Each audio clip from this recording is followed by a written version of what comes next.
Whether we like it or not, we live in an age where much of what goes on in our daily lives is monitored, collected, and sold to interested parties. Our driving records, our medical history, our internet traffic, and most importantly, our credit information. A mistake on your credit report can cost you money. It can increase the interest you pay on your loans, prevent you from getting a mortgage or buying a car, landing a job, or getting a security clearance. It's not uncommon. A new government study to be released tomorrow indicates as many as 40 million Americans have a mistake on their credit report. 20 million have significant mistakes. And our own investigation of the credit reporting industry shows that those mistakes can be nearly impossible to get removed from your record. The story will continue in a moment.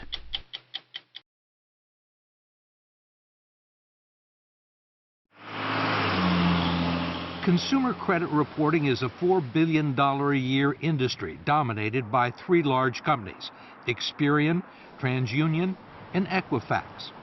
They keep files on 200 million Americans and traffic in our financial reputations.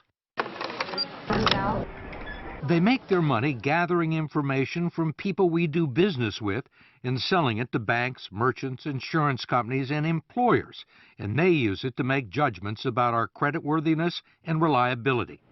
But now the reliability of the industry is being questioned in an 8-year Federal Trade Commission study to be released tomorrow. John Leibowitz is the chairman. Here's what we found. Some pretty troubling information. 1 out of 5 Americans has an error on their credit report. And 1 out of 10 has an error on their credit report that might lower their credit score. I'm trying to think of another industry where a 20% error rate would be acceptable. That's a pretty high error rate. It's a pretty high error rate. I think the more we look at this and the more the American people know about this, the madder they're going to get. Ohio Attorney General Mike DeWine has opened his own investigation into the credit reporting industry, which for years has blamed mistakes on banks and merchants that provide them with bad information. But DeWine argues the fault lies with the industry for what he says are clear violations of the Fair Credit Reporting Act. Do these companies have a legal responsibility to make sure that the information is accurate? The federal law says that if you believe that there is a mistake, you can go to them and they have an obligation to do a reasonable investigation. They're not doing a reasonable investigation. They're not doing an investigation at all. Every day, DeWine's office fields calls from desperate constituents who can't get the credit reporting agencies to answer their questions or correct mistakes on their report, like paid bills listed as delinquent, closed accounts listed as open, and bad debts that belong to other people with similar names or social security numbers. The problem is not that they make mistakes, it's they won't fix the mistakes. It literally is like this, guy behind the curtain in The Wizard of Oz. You really don't know what he's doing. It really is a secret operation that is so hard to crack. 8 million people a year file disputes about their credit report, which usually requires a visit to the Experian, TransUnion, or Equifax websites. They're primarily designed to sell you premium products, not resolve a dispute, which is what I was trying to do. There's a toll-free number you can call, which is likely to connect you to someone on a faraway continent. Thank you for calling. My name is Kevin. How may I help you? Where are you located? India. India? But regardless of where they are or who you talk to, they won't be much help. Okay, so really, you can't do anything for me. I've just been talking to you for 15 minutes. I mean, the only thing you can do is to tell me to fill it out online. Yes, Mr. Croft. Okay, thank you. Besides the toll-free number, they also give you a post office box address where you can send a letter and documents supporting your claim. In each case, it's extremely unlikely that anyone with the authority to resolve your dispute will ever actually see it. Ask Sandra Cortez, a California accountant whose credit report confused her with an international drug trafficker. It took her 5 years to get it fixed. Or David Smith, the retired Army officer whose credit report listed a bankruptcy that wasn't his and triggered a foreclosure proceeding against his house in South Carolina. He's still dealing with the fallout. Or Judy Thomas, a trauma nurse with a horror story worthy of Hitchcock or Kafka. There's nobody to go to. There's nobody. You just keep making phone calls and you just keep writing disputes and you keep sending them your social security number and they don't care. Thomas, who manages 2 medical centers near Cleveland, says it all began in 1999 when she went shopping for a new dress and applied for a store credit card to get a 15% discount. She was denied. Was that the first time you'd ever been denied credit? Yes, very first time. Ever? Ever. Ever. But certainly not the last. It became a regular occurrence.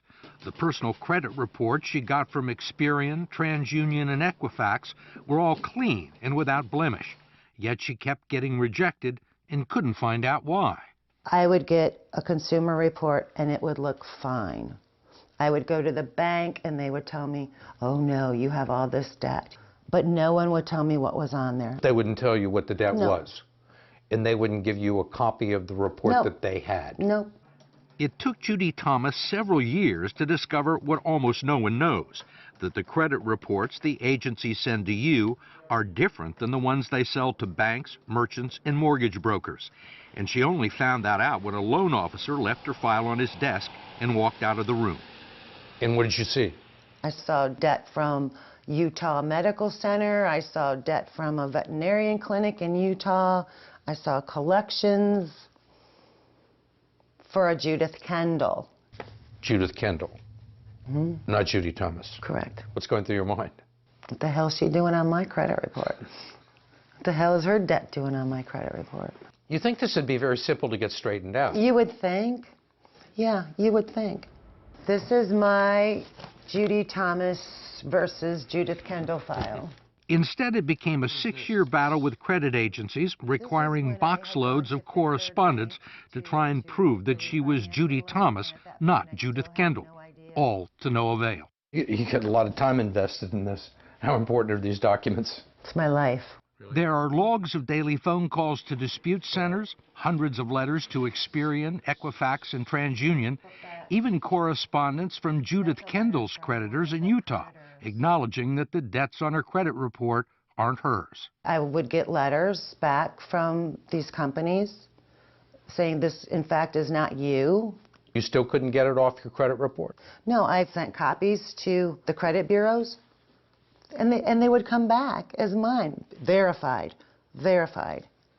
I also hired a local attorney to try and straighten it out. We had everything certified, that this is Judy Thomas, this is where I live. I've never gone by the name of Kendall. I've never even been to Utah, let alone owing a cable company in Utah. And what happened? Nothing. Nothing? Nothing. What kind of problems did this cause for you? I couldn't refinance. I couldn't take advantage of the interest rates. I couldn't get a car. I couldn't co-sign for my children's student loans. And I'd worked hard for my credit. And these people were taking it away from me. Finally, Judy Thomas took the only recourse available to her. She sued Equifax and TransUnion in federal court. And after a year-long battle, the credit reporting agency settled for an undisclosed sum and promised to clean up her file. Did you think it was going to take a federal lawsuit? Heck no, it just takes a human being going, wow, this isn't Judith Kendall, let me fix this. That's all they had to do. But as we discovered, that almost never happens. If you challenge a credit report and mail your information to a post office box in the United States, the dispute will likely be investigated in India or the Philippines or South America. We traveled 5,000 miles to the Chilean capital of Santiago, where we tracked down 3 former Experian employees. Carolina Herrera, Rodolfo Carrasco, and Enzo Valdivia were all dispute agents at Experian's National Consumer Assistance Center, although they say they weren't able to offer consumers much assistance. So if somebody had a problem with their credit report, they would send in a complaint and it would end up with you? Yeah, probably, yeah. So how many of these did you have to do a day? 90. 90. 90, yeah. Did you consider yourself investigators? No, not at all. Did you have any way to investigate these claims? No, we didn't. You can call the person. You can't pick up the phone and call them? No. No. Did you have phones? No. No. Could you email them? No. Did you have the authority to say, wait a minute, after looking at somebody's file and say that, you know, this is somebody made a mistake, this person doesn't owe this money? No, we didn't have that power.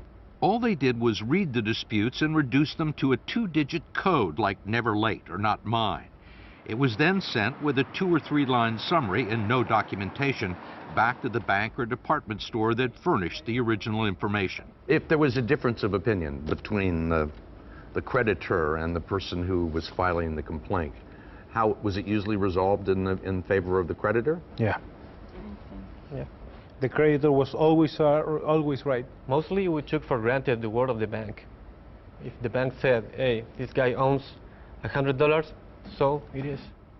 None of us have ever interviewed anybody in Chile from Experian, and we've got a federal court ordering them to bring these people forward, and we're still waiting. Much of what's known about the inner workings of the consumer credit agencies come out of lawsuits filed by Len Bennett and Sylvia Goldsmith, who have subpoenaed company records and deposed employees and executives. They say under the current system, there is no way for people like Judy Thomas to get their problem solved. So all these people who take the time to meticulously document a case that the bill isn't theirs or the bill has been paid, that is never seen by anybody?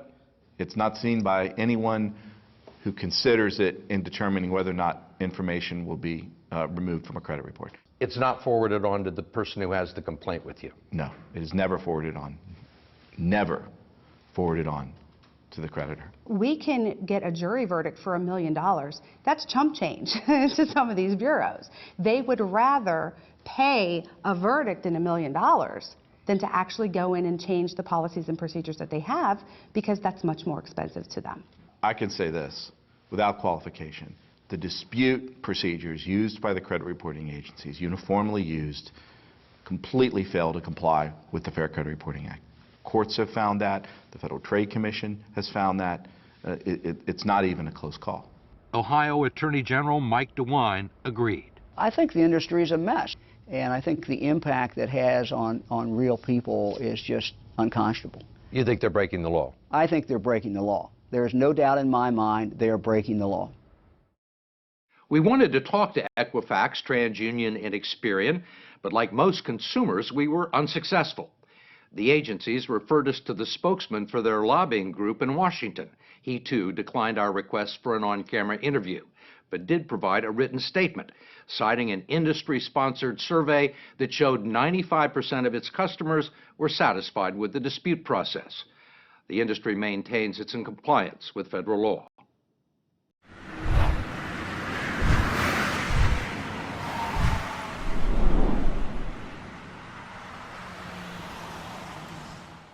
Need credit repair services? Then get in touch with our professional and friendly team to learn more about our range of custom and tailored services designed to suit your exact needs.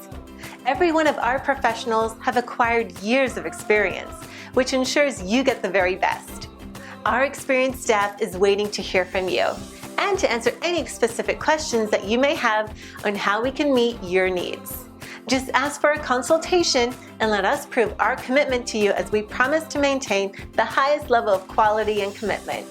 Your satisfaction is our prime concern. So please, don't hesitate to get in contact with us and let us show you all the great options we have.